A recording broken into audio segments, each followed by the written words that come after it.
Michel, une enseignante de mathématiques de 30 ans, emménagea dans un modeste appartement à Kizuni, un quartier vibrant de Kampala, en Ouganda. Après avoir grandi dans un village de la région de Busoga, où elle aidait sa mère à cultiver du maïs et des haricots, elle avait économisé chaque shilling pour réaliser son rêve, enseigner en ville et vivre indépendamment. Son petit appartement, avec ses murs en béton et son balcon donnant sur une rue animée par les cris des vendeurs de Rolex et les klaxons des Boda Boda, était son sanctuaire. Avec ses lunettes rondes, ses tresses soignées et son rire doux, Michel gagnait rapidement le cœur de ses voisins. Elle partageait des bananes sucrées avec les enfants du compound et offrait des chapatis faits maison à Mama Esha, une vendeuse de samosa qui la traitait comme sa fille. Le jour de son emménagement, elle rencontra Gilbert, son voisin d'accent grave côté, un homme d'une quarantaine d'années au sourire mielleux mais au regard troublant. Il se tenait sur son balcon, observant les porteurs qui transportaient les meubles de Michel. « Une belle femme comme toi doit être prudente ici, hein ?» dit-il, son ton oscillant entre la courtoisie et une menace voilée.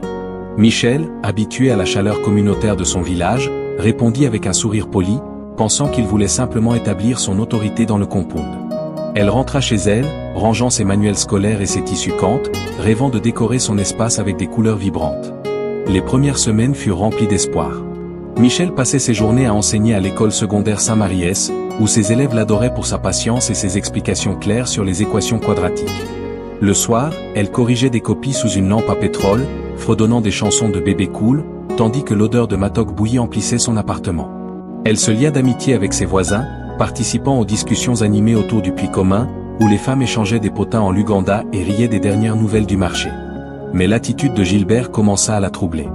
Il frappait à sa porte à des heures indues, prétendant vérifier si elle était en sécurité, ses commentaires devenant de plus en plus personnels. « Pourquoi tu te caches, ma belle ?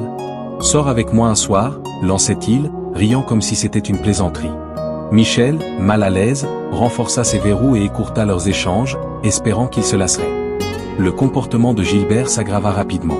Il l'attendait près de l'entrée du compound, scrutant ses tenues avec insistance. « Cette robe te va trop bien, Michel.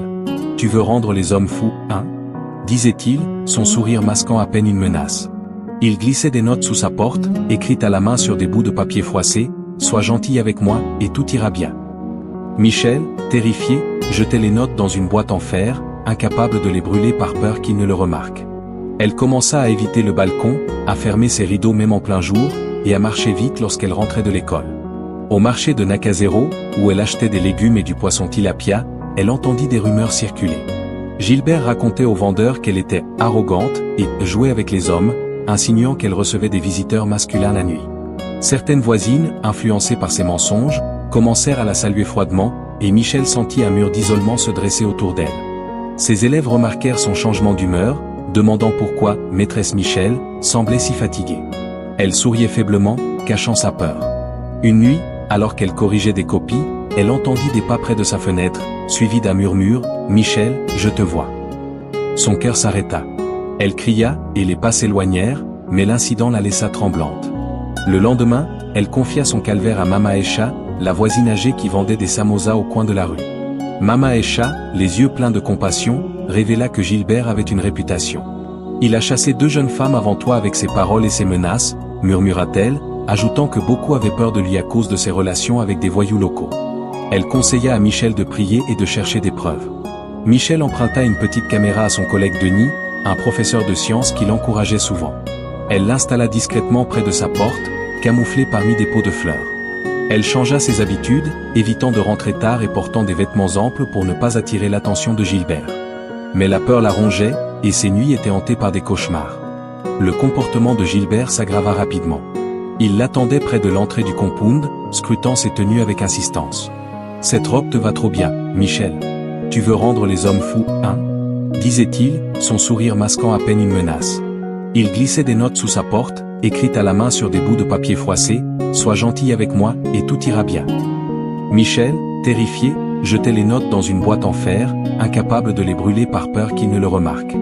Elle commença à éviter le balcon, à fermer ses rideaux même en plein jour, et à marcher vite lorsqu'elle rentrait de l'école. Au marché de Nakazero, où elle achetait des légumes et du poisson tilapia, elle entendit des rumeurs circuler.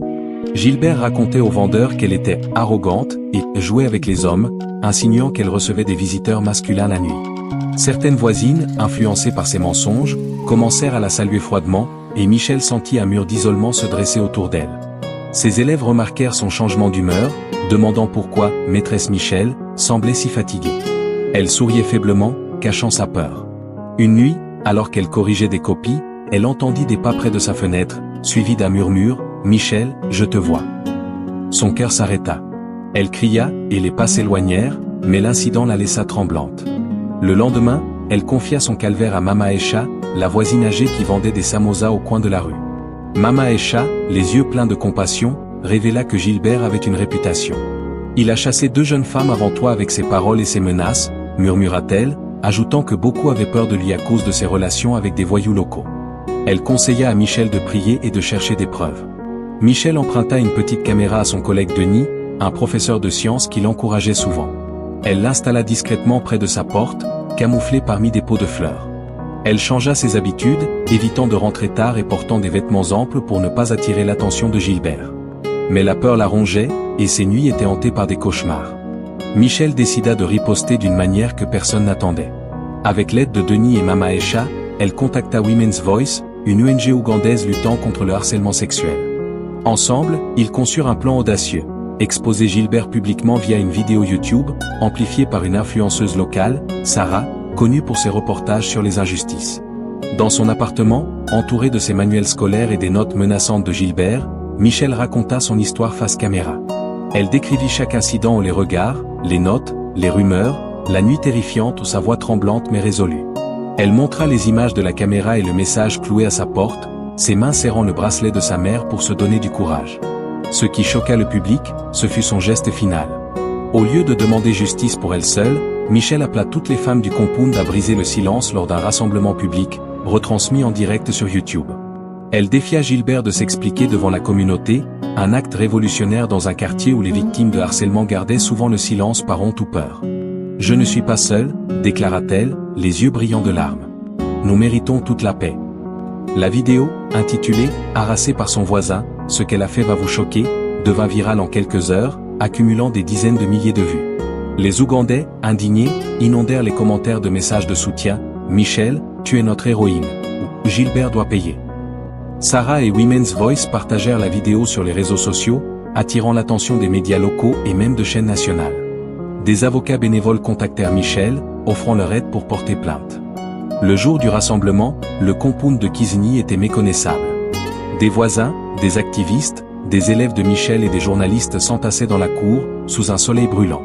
Des caméras filmaient en direct, capturant chaque moment. Michel, soutenu par Mama Aïcha et Denis, prit la parole, sa voix claire malgré sa nervosité. Elle projeta les images de Gilbert frappant sa porte, lut ses notes menaçantes, et raconta comment il avait terni son nom. Puis, elle invita d'autres femmes à parler. Une à une, elles s'avancèrent. Une vendeuse de fruits révéla que Gilbert l'avait menacée de violence si elle refusait ses avances. Une mère célibataire admit avoir quitté le compound après qu'il eut répandu des rumeurs sur elle. Une adolescente, tremblante, raconta qu'il l'avait suivie jusqu'à l'école. Gilbert, présent sous la pression des voisins, tenta de se défendre, criant que tout était un complot. Mais la foule, indignée, le fit taire. Les images de la caméra et les témoignages multiples étaient accablants. La police, alertée par la viralité de la vidéo et la présence des médias, arrêta Gilbert sous les acclamations. Une enquête approfondie révéla qu'il avait harcelé d'autres femmes dans des compounds voisins, utilisant son influence pour éviter les conséquences. Il fut condamné à une peine de prison, et le quartier retrouva sa sérénité. Michel reprit son enseignement avec une nouvelle force. Ses élèves, inspirés par son courage, lui offrirent un tableau décoré de messages d'amour. La vidéo continua de circuler, inspirant des milliers de femmes à dénoncer le harcèlement. Avec Women's Voice, Michel lança des ateliers communautaires sur la sécurité des femmes, enseignant aux jeunes filles comment reconnaître et signaler les abus. Son appartement redevint un havre, où elle recevait ses élèves pour des cours du soir, riant à nouveau au son des chansons de José Chameleon. Chaque nuit, elle touchait le bracelet de sa mère, murmurant « Maman, je n'ai pas baissé la tête ».